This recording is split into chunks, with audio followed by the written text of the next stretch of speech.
और हमारा पहला प्रश्न है, निम्नलिखित में से कौन सम्मिलित नहीं है।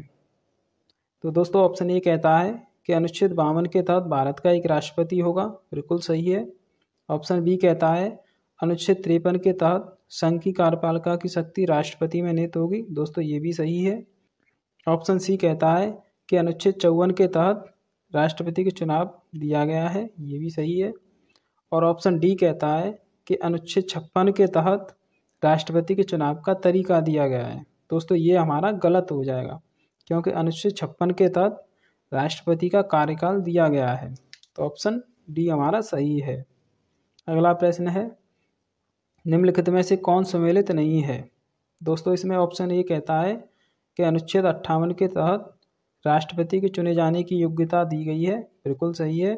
ऑप्शन बी कहता है कि अनुच्छेद 57 के तहत राष्ट्रपति के पद के लिए शर्तें दी गई हैं, दोस्तों ये हमारा गलत हो जाएगा, क्योंकि अनुच्छेद 57 के तहत राष्ट्रपति के पुनर्निर्वाचन की योग्यता दी गई है। तो ऑप्शन बी हमारा सही है। और भी देख लेते हैं, अनुच्छेद 60 के तहत राष्ट्रपति द्वारा शपथ ग्रहण की व्यवस्था की गई है, ये सही है।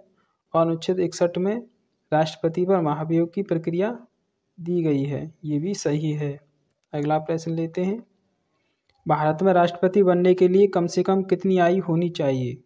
तो दोस्तों इसका उत्तर हो जाएगा 35 साल, ऑप्शन डी हमारा सही हो जाएगा। अगला प्रश्न है, भारत में कार्यपालिका का अध्यक्ष कौन होता है। दोस्तों भारत में कार्यपालिका का अध्यक्ष राष्ट्रपति होता है, तो ऑप्शन बी हमारा सही हो जाएगा। संघ की कार्यपालिका की शक्ति किसमें निहित होती है। तो दोस्तों इसका सही उत्तर हो जाएगा राष्ट्रपति, यानी ऑप्शन बी हमारा सही है। भारत का राष्ट्रपति होता है, तो दोस्तों भारत का राष्ट्रपति राज्य का प्रधान होता है, तो ऑप्शन ए हमारा बिल्कुल सही हो जाएगा। राष्ट्रपति निम्नलिखित में से किसकी नियुक्ति नहीं करता है। तो दोस्तों राष्ट्रपति प्रधानमंत्री, राज्यपाल और मुख्य निर्वाचन आयुक्त की नियुक्ति करता है, लेकिन उपराष्ट्रपति की नियुक्ति नहीं करता है, तो ऑप्शन ए हमारा सही हो जाएगा। अगला प्रश्न है, किसने कहा था राष्ट्रपति का आपातकालीन अधिकार संविधान के साथ धोखा है। दोस्तों ये कहा था हृदयनाथ कुंजरू ने, तो दोस्तों इसका ऑप्शन डी हमारा सही हो जाएगा। भारत के निम्नलिखित राष्ट्रपतियों में से कौन ट्रेड यूनियन आंदोलन से संबंधित रहा है। दोस्तों इसका सही उत्तर हो जाएगा ऑप्शन ए बीबी गिरी। भारत के राष्ट्रपति ने जिस मामले में अपने पॉकेट वीटो की शक्ति का प्रयोग किया था वह है। दोस्तों इसका सही उत्तर हो जाएगा ऑप्शन सी भारत का डाकघर संशोधन विधेयक। अगला प्रश्न है, भारत के राष्ट्रपति तथा उपराष्ट्रपति के निर्वाचन से जुड़े सभी विवादों की जांच और निर्णय किसके द्वारा किया जाता है। दोस्तों इसका सही उत्तर हो जाएगा ऑप्शन बी उच्चतम न्यायालय द्वारा। राष्ट्रपति के संदर्भ में निम्नलिखित में से कौन सा कथन सही नहीं है। ऑप्शन ए है, किसी व्यक्ति के राष्ट्रपति होने के लिए मूलभूत प्राथमिक शर्तें हैं कि उसकी आयु 35 वर्ष से कम नहीं होनी चाहिए, बिल्कुल सही। उसे भारत का नागरिक होना चाहिए, ये भी सही है। और लोकसभा का सदस्य बनने की योग्यता होनी चाहिए, दोस्तों ये भी सही है। ऑप्शन बी है, राष्ट्रपति को हटाने की प्रक्रिया एकल संक्रमणीय मत द्वारा आनुपातिक प्रतिनिधित्व पर आधारित है। दोस्तों ये ऑप्शन हमारा गलत हो जाएगा, क्योंकि दोस्तों ये प्रक्रिया राष्ट्रपति को चुनने की है, न कि हटाने की। दोस्तों राष्ट्रपति को हटाने की बात करें तो वो अनुच्छेद 61 में दिया गया है, जिसके तहत राष्ट्रपति पर महाभियोग चलाकर उसे हटाया जा सकता है। तो ऑप्शन बी हमारा सही हो जाएगा। राष्ट्रपति के निर्वाचन में राज्य का मुख्यमंत्री मतदान करने के लिए पात्र नहीं होता यदि।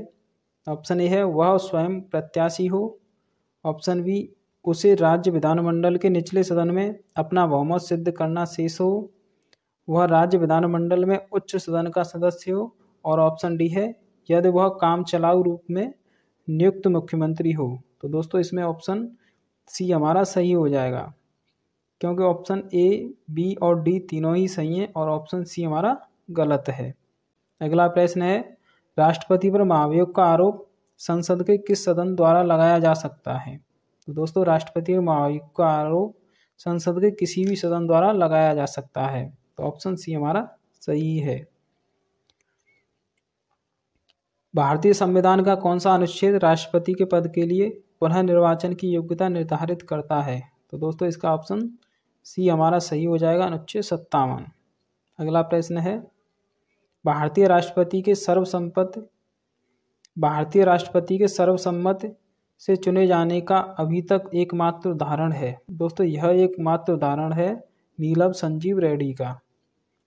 ऑप्शन डी हमारा सही हो जाएगा।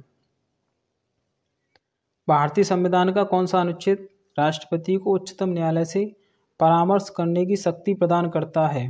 दोस्तों इसका उत्तर हो जाएगा ऑप्शन सी, अनुच्छेद 143। निम्नलिखित में से भारत का राष्ट्रपति किसकी नियुक्ति नहीं करता है? ऑप्शन ए है दिल्ली के मुख्यमंत्री की, ऑप्शन बी है जम्मू कश्मीर संघ राज्य क्षेत्र के मुख्यमंत्री की, ऑप्शन सी है उच्च न्यायालय के न्यायाधीश की, और ऑप्शन डी है भारत के महान्यायवादी की। तो दोस्तों इसका सही उत्तर हो जाएगा ऑप्शन बी, जम्मू संघ के राज्य क्षेत्र के मुख्यमंत्री की। निम्नलिखित में से कौन संसद के दोनों सदनों की संयुक्त बैठक का पीठासीन होता है, यानी कि अध्यक्ष होता है? दोस्तों इसका सही उत्तर हो जाएगा ऑप्शन डी, लोकसभा अध्यक्ष। पहले राष्ट्रपति जो जीवन में किसी भी राजनीतिक दल के सदस्य नहीं रहे। दोस्तों इसका सही उत्तर हो जाएगा ऑप्शन बी, अबुल कलाम आजाद। राष्ट्रपति के निर्वाचन में कौन सम्मिलित नहीं होते हैं? दोस्तों इसका सही उत्तर हो जाएगा ऑप्शन डी, राज्य विधान परिषद के निर्वाचित सदस्य। निम्नलिखित में से कौन वयस्क मताधिकार द्वारा राष्ट्रपति निर्वाचन के पक्षधर थे? दोस्तों इसका सही उत्तर हो जाएगा ऑप्शन डी, के.टी. शाह। दोस्तों के.टी. शाह वयस्क मताधिकार द्वारा राष्ट्रपति के निर्वाचन के पक्षधर थे। निम्नलिखित में से कौन सम्मिलित नहीं है? दोस्तों अनुच्छेद 123 के तहत राष्ट्रपति को अध्यादेश जारी करने की शक्ति प्राप्त है। बिल्कुल सही है। ऑप्शन बी है अनुच्छेद 143 के तहत राष्ट्रपति को सर्वोच्च न्यायालय से सलाह लेने की शक्ति प्राप्त है। ये भी सही है। ऑप्शन सी है अनुच्छेद 56 के तहत राष्ट्रपति का कार्यकाल दिया गया है। ये भी सही है। ऑप्शन डी है अनुच्छेद 59 के तहत पुनर्निर्वाचन की पात्रता दी गई है। तो दोस्तों ऑप्शन डी हमारा गलत हो जाएगा, क्योंकि अनुच्छेद 59 में राष्ट्रपति के पद की शर्तें दी गई हैं। तो इसका सही उत्तर हो जाएगा ऑप्शन डी। राष्ट्रपति के निर्वाचन में मत के मूल्य से संबंधित असत्य कथन है। ऑप्शन ए है राष्ट्रपति का निर्वाचन अप्रत्यक्ष रूप से आनुपातिक प्रतिनिधित्व की एकल संक्रमणीय मत पद्धति तथा गुप्त मतदान द्वारा होता है। बिल्कुल सही है।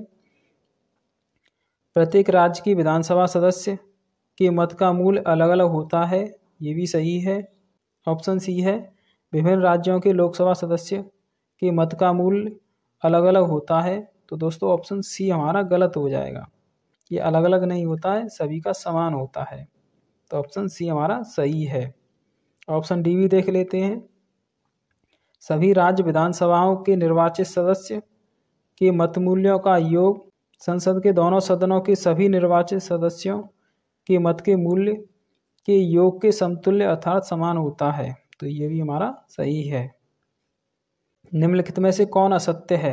ऑप्शन ए है राष्ट्रपति के चुनाव में चुनाव चिन्ह का प्रयोग नहीं होता है। दोस्तों ये तो सही है।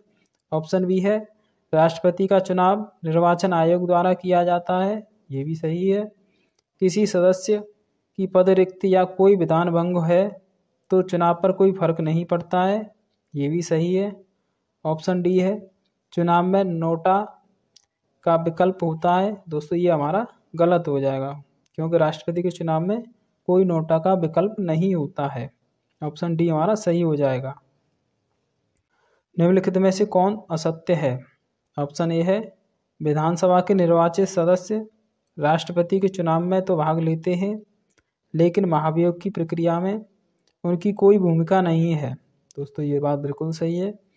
ऑप्शन बी है महाभियोग के प्रस्तावों पर संयुक्त बैठक का प्रावधान है। दोस्तों ये हमारा गलत हो जाएगा। तो ऑप्शन बी हमारा सही है। और भी देख लेते हैं। ऑप्शन सी कहता है कि संसद के मनोनीत सदस्य राष्ट्रपति चुनाव में तो भाग नहीं लेते, लेकिन महाभियोग की प्रक्रिया में भाग लेते हैं। बिल्कुल सही बात है। ऑप्शन डी है महाभियोग की प्रक्रिया को अर्ध न्यायिक प्रक्रिया कहा जाता है। दोस्तों ये भी सही है। तो ऑप्शन बी हमारा सही हो जाएगा।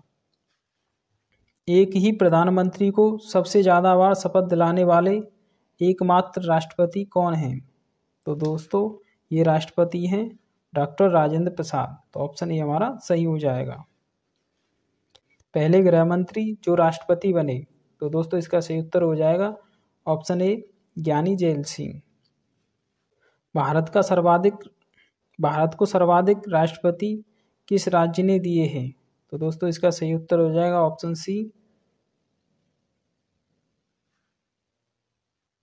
तो दोस्तों इसका भारत को सर्वाधिक राष्ट्रपति किस राज्य ने दिए हैं? तो दोस्तों इसका सही उत्तर हो जाएगा ऑप्शन डी तमिलनाडु। ऐसे राष्ट्रपति जिन्होंने किसी प्रधानमंत्री को नियुक्ति नहीं किया और न ही शपथ दिलाई। ऐसे राष्ट्रपति जिन्होंने किसी भी प्रधानमंत्री को नियुक्त नहीं किया और ना ही शपथ दिलाई। तो दोस्तों इसका सही उत्तर हो जाएगा option D doctor Zakir Hussain. निम्नलिखित में से कौन राष्ट्रपति पद की पहली महिला उम्मीदवार रहीं? तो दोस्तों इसका सही उत्तर हो जाएगा ऑप्शन सी कृष्णा कुमार चटर्जी। दोस्तों कृष्णा कुमार चटर्जी राष्ट्रपति पद की पहली उम्मीदवार रहीं। अगर वहीं यह पूछा जाए कि पहली महिला राष्ट्रपति कौन थी, तो वो थी प्रतिभा देवी सिंह पाटिल। तो दोस्तों उम्मीद करता हूँ कि आपको वीडियो पसंद आई होगी। धन्यवाद दोस्तों।